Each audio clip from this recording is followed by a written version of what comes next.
নমস্কার সকলকে। বড় বড় সংখ্যার ভাগ বা ডিভিশন একেবারে সহজ আর নিখুঁত উপায় কিভাবে করে করতে হয় সেটাই আজ আমি তোমাদের এই ক্লাসে শেখাবো।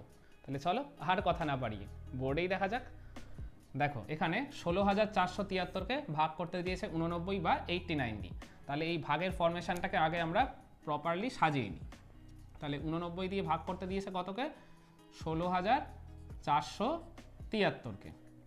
ওকে, তোমরা চাইলে এটা এইভাবেও লিখতে পারো, দুটোই কারেক্ট। তাহলে চলো ফার্স্টে আমাদের তাহলে কি করতে হবে, এই ভাজ্য বা ডিভিডেন্ড থেকে আগে সংখ্যা সিলেক্ট করতে হবে। ততক্ষণ পর্যন্ত আমরা সংখ্যা সিলেক্ট করব যতক্ষণ না সেটা এই ভাজক বা ডিভাইজারের থেকে বড় হচ্ছে। তাহলে আমরা এক এক করে সংখ্যা সিলেক্ট করি। তাহলে প্রথমে 1 তো অবশ্যই 89 এর থেকে ছোট, তারপরেরটাও নিই। তাহলে কত হলো? 16 এখনও 89 এর থেকে ছোট, তাহলে তার পরেরটাও নিতে হবে। 4 এবার হলো 164, 164 89 এর থেকে বড়। এইবার আমরা তাহলে ভাগটা স্টার্ট করব। তাহলে যতক্ষণ না আর কি ভাজকের থেকে এই ভাজ্যের সংখ্যাটা বড় হচ্ছে ততক্ষণ পর্যন্ত আমরা সংখ্যা প্রথমে সিলেক্ট করতে পারি যতগুলো ইচ্ছা। তাহলে এইবার দেখি 164-র কাছাকাছি কিন্তু তার থেকে ছোট 89-এর কোন গুণিতক বা মাল্টিপল রয়েছে বলো তো? এটা হয়ে যাবে 89 এক্ষে 89, কারণ এর পরেরটা 164-র থেকে বড় হয়ে যাবে। তাহলে এবার আমরা মাইনাস করে ফেলি। এটা হয়ে যাবে 5, আর এটা 8 আর একে 9, আর এটা হয়ে যাবে 7, 75। তারপর এবার এক এক করে আমরা সংখ্যা নামিয়ে ভাগটা আর কি এগোতে থাকবো। এরপর 7 রয়েছে, এবার 7টা নামবে। তাহলে এবার দেখতে হবে 757-র কাছাকাছি কিন্তু তার থেকে ছোট 89-এর কোন গুণিতক রয়েছে।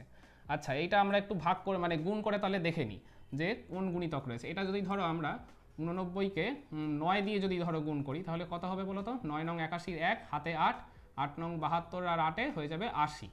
না, এই দেখো এটা 801 মানে 757 থেকে বড় হয়ে যাচ্ছে। আমাদের লাগবে এর থেকে এটা হলেও হবে অথবা এর থেকে ছোট হতে হবে। তাহলে এর আগেরটা দিয়ে আমরা একবার গুণ করে দেখে নিই। 89-কে যদি 8 দিয়ে গুণ করি কত হবে? 8 নং 72-এর 2 হাতে 7, 8 8 64 এর সাথে হয়ে যাবে 71, 712। তাহলে এইটাই আমরা নেব। তাহলে 89 8-এ হয়ে যাবে কত? 712। তাহলে এবার মাইনাস করে দিই, কত হবে দেখি? এটা 5, এটা হবে 4। এখনও একটা সংখ্যা পড়ে রয়েছে 3, তাহলে এটাও নামাতে হবে। এখন 453 রয়েছে, তাহলে দেখতে হবে 453-র কাছাকাছি কিন্তু তার থেকে ছোট 89-এর কোন গুণিতক বা মাল্টিপল রয়েছে। তাহলে এটা আমরা একবার গুণ করে দেখে নিই। ধরো আমরা চলো একবার আমরা তাহলে 5 দিয়ে গুণ করে দেখি আসে কিনা। 5 নং 45-এর 5 হাতে 4, 5 8 40 আর 4 44। হ্যাঁ, এই দেখো এটা কিন্তু একদমই কাছাকাছি রয়েছে, তার মানে এটাই আমরা নেব। 89 5-এ তাহলে কত হলো? হয়ে গেল 445। তাহলে মাইনাস করে দিই, কত হবে? এটা হয়ে যাবে 8 বা 8। তাহলে আর কোনো উপরে সংখ্যা মানে ভাজ্যে আর কোনো সংখ্যা পড়ে নেই, তাহলে ভাগটা আমরা এখানেই স্টপ করে দেবো। তার মানে এই যে উপরে যেটা এলো 185 বা 185, এটা হলো তাহলে কি বলতো? এটা হচ্ছে ভাগফল বা ইংলিশে বললে কোশেন্ট। আর এই নিচে যে এক্সট্রা টার্মটা পড়ে রয়েছে এটাকে বলা হয় কি? এটাকে বলা হবে ভাগশেষ বা ইংলিশে বলা হবে রিমাইন্ডার, তাই তো? তাহলে এই ভাগটার ভাগফল হচ্ছে 185 বা 185, আর ভাগশেষ হচ্ছে 8 বা 8। আর লাস্টে এই ভাগগুলো করার পর অবশ্যই আলাদা করে উত্তর লিখে দেবে যে নির্ণেয় ভাগফল এত, নির্ণেয় ভাগশেষ এত। তাহলেই কিন্তু তোমরা এক্সামে ফুল মার্কস পাবে। তাহলে চলো এই টাইপের আরও বেশ কয়েকটা ভাগ অঙ্ক আমরা প্র্যাকটিস করে ফেলি। আচ্ছা, নেক্সট অঙ্কটা দেখো। 35,568-কে ভাগ করতে দিয়েছে 152 দিয়ে। তাহলে প্রথমে আমরা এইটাকে প্রপারলি ভাগের ফরমেশনে সাজিয়ে নেব শুরুতে। তাহলে 152 দিয়ে ভাগ করতে দিয়েছে কত? 35,568-কে। তারপর যেমন ভাগ করার সেরকমই করে দেবো। তাহলে প্রথমে কি করতে হবে? এই ভাজ্য বা ডিভিডেন্ড থেকে একটা একটা করে সংখ্যা আমাদের সিলেক্ট করতে হবে শুরুতে। তাহলে প্রথমে 3 সিলেক্ট করলাম, ভাগ যাবে না। 5 সিলেক্ট করলাম, 35 হলো। এখনও দেখো 152 থেকে এটা ছোট রয়েছে, এখনও যাবে না। তাহলে পরের 5টা আমাদের সিলেক্ট করতে হবে, এখন হলো 355। এইবার আমরা ভাগটা প্রপারলি শুরু করতে পারবো। তাহলে দেখতে হবে 355-র কাছাকাছি কিন্তু তার থেকে ছোট 152-র কোন গুণিতক বা মাল্টিপল রয়েছে। তাহলে এবার আমাদের 152-কে গুণ করে করে দেখতে হবে। তাহলে ধরো প্রথমে আমরা 2 দিয়ে গুণ করে দেখি কত আসে। 2 দুগুণে 4, তারপর 5 দুগুণে 10-এর 0 হাতে 1, 2 একে 2 আর একে 3, 304। এটাই মনে হচ্ছে যাবে। কেন বলো তো? কারণ এর পরেরটা কিন্তু অনেক বেশি হয়ে যাবে 355 থেকে। তাহলে 152 দুগুণে হলো কত? 304। তাহলে মাইনাসটা করে দেবো, দেখি কত আসে। 1, এটা হবে 5। তাহলে পরের সংখ্যাটা আমাদের নামাতে হবে 6। এবার দেখতে হবে 516-র কাছাকাছি 152-র কোন গুণিতক বা মাল্টিপল রয়েছে। তাহলে চলো এরপর আমরা এটাকে 2 দিয়ে তো করেছি, এবার আমরা 3 দিয়ে গুণ করে দেখি তো কত আসে। আচ্ছা, কত দিয়ে গুণ করতে হবে সেইটা কিন্তু আমাদের বুঝতে হবে এই ভাজক বা ডিভাইজারে থাকা সংখ্যাটা দেখে। ওকে, তাহলে দেখি গুণ করে কত আসে। 3 দুগুণে 6, 3 5 15, 5 হাতে 1, 3 একে 3 আর 1 4, 456। এটাই হবে। কেন বলো তো? কারণ এর পরের যদি আমরা 4 দিয়ে গুণ করি সেটা কিন্তু অনেক বেশি হয়ে যাবে, 516 থেকে প্রায় 600-র কাছাকাছি হয়ে যাবে। তাহলে এটাই আমরা নেব। তাহলে 152 3-এ হয়ে যাবে 456। তাহলে মাইনাসটা করে দেবো 0, এটা হবে 6। আর একটা সংখ্যা এখনও কিন্তু পড়ে রয়েছে ভাজ্যে, এটা নামিয়ে নিলাম, তাহলে হয়ে গেল 608। এবার দেখতে হবে 608-এর কাছাকাছি 152-র কোন গুণিতক বা মাল্টিপল রয়েছে। আমরা তো 3 দিয়ে গুণ করলামই, তাহলে এরপর একবার দেখি তো 4 দিয়ে গুণ করে কত আসে, এর কাছাকাছি আসে কিনা। তাহলে 152-কে যদি 4 দিয়ে গুণ করি, 4 দুগুণে 8, তারপর 5 4 20 0 হাতে 2, 4 1 4 আর 2 6, 608। হ্যাঁ দেখো, এটা কিন্তু আমাদের পুরোপুরি মিলে গেল। তাহলে 152 4-এ হয়ে গেল 608। তাহলে আমাদের মানে ভাগশেষ বা রিমাইন্ডারে কিন্তু আর কিছুই পড়ে থাকলো না, মানে ভাগশেষ 0। আর এই ভাগটার ভাগফল বা কোশেন্ট হচ্ছে এই যে 234। তার মানে লাস্টে কিন্তু তোমরা অবশ্যই আনসার লিখে দেবে। তাহলে নির্ণেয় ভাগফল 234। তাহলে চলো আর একটা অঙ্ক প্র্যাকটিস করে ফেললেই এই বড় সংখ্যার ভাগ সংক্রান্ত ব্যাপারটা তোমাদের সবার কাছেই পুরোপুরি ক্লিয়ার হয়ে যাবে। তাহলে দেখো আজকে লাস্ট অঙ্কটা কি দিয়েছে, 2,92,714-কে ভাগ করতে দিয়েছে 625 দিয়ে। তাহলে প্রথমেই আমরা এই ভাগটাকে আগে ঠিকমতো সাজিয়ে নেব।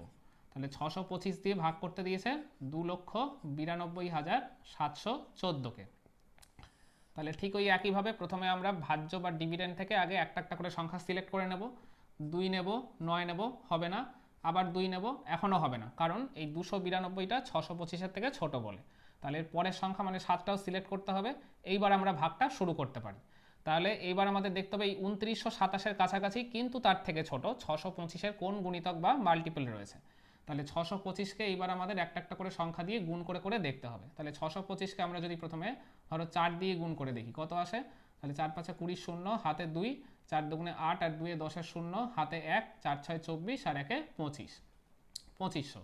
আচ্ছা, এরপর যদি 625-কে আমরা 5 দিয়ে গুণ করি, তাহলে লাস্টে 5 6 30, মানে গুণফলটা 3000 টপকে যাবে। কিন্তু আমাদের তো 2927-এর কম লাগবে, তাই তো? তার মানে আমরা এই ভ্যালুটাই নেব। তার মানে 625 4-এ কত আসলো, 2500। তাহলে এবার মাইনাস করে দেবো, এটা 7, এটা 2 আর এটা মাইনাস করলে 4। তাহলে এর পরের সংখ্যাটা আমরা নামাবো 1। এইবার দেখতে হবে 4271-এর কাছাকাছি 625-এর কোন গুণিতক বা মাল্টিপল রয়েছে। তাহলে এইবার 625-কে আমরা 6 দিয়ে একবার গুণ করে দেখি কত আসে। 5 6 30-এর 0 হাতে 3, 6 দুগুণে 12 আর 3-এ 15-র 5 হাতে 1, 6 6 36 আর 1-এ 37, 3750। আচ্ছা, এর পরে 7 দিয়ে গুণ করলে এটা এর থেকে বেশি হয়ে যাবে, তাহলে আর দরকার নেই। তাহলে 625 6 কত এলো, 3750। তাহলে এটা এবার মাইনাস করে দেখি কত আসে। এটা হচ্ছে 2, এটা 5, 521। এরপরে আরেকটা সংখ্যা রয়েছে, এটাও নামিয়ে নেব। তাহলে এইবার দেখবো 5214-র কাছাকাছি 625-এর কোন গুণিতক রয়েছে। তাহলে এইবার 625-কে আমরা 8 দিয়ে একবার গুণ করে দেখি। আচ্ছা, এই গুণগুলো কোন কোন সংখ্যা দিয়ে করতে হবে এটা আমরা কোনটা দেখে বুঝবো? আবারও বলছি, এই ভাজক বা ডিভাইজারে থাকা সংখ্যাটা দেখে। ওকে, তাহলে দেখি গুণ করে কত আসে। 5 8 40-এর 0 হাতে 4, 8 দুগুণে 16 আর 4-এ 20 0 হাতে 2, 6 8 48 আর 2-এ 50, 5000। হ্যাঁ, এটাই হবে তাহলে। তাহলে 625 8-এ হয়ে গেল কত, 5000। তাহলে এবার মাইনাস করে দেবো ঠিক একইভাবে 4, এটা 1, এটা 2। ভাজ্যে আর কোনো সংখ্যা পড়ে নেই, তার মানে ভাগের প্রসেসটা আমরা এখানেই স্টপ করব। তাহলে এই ভাগটার ভাগফল বা কোশেন্ট কত হলো, এই যে 468টা হলো ভাগফল বা কোশেন্ট, আর লাস্টে যে সংখ্যাটা পড়ে রয়েছে 214, এটাই হচ্ছে এই ভাগটার ভাগশেষ বা রিমাইন্ডার। আর আমি আবারও বলছি, লাস্টে কিন্তু অবশ্যই নির্ণেয় ভাগফল আর ভাগশেষ বলে আলাদা করে উত্তর লিখে দেবে।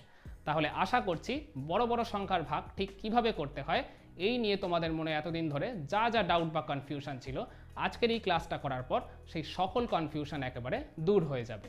তাহলে এতক্ষণ তোমরা যারা আমার এই ক্লাসটা ফলো করলে, তারা এই ভাগটা ক্যালকুলেট করে ভাগফল আর ভাগশেষ অর্থাৎ কোশেন্ট অ্যান্ড রিমাইন্ডার আলাদা আলাদা করে মেনশন করে প্রতিবারের মতো কমেন্টে আমাকে আনসারটা জানিয়ে দাও। তাহলে আজকের ভিডিওটা আমরা এখানেই শেষ করছি। দেখা হচ্ছে আবার পরবর্তী কোনো ক্লাসে।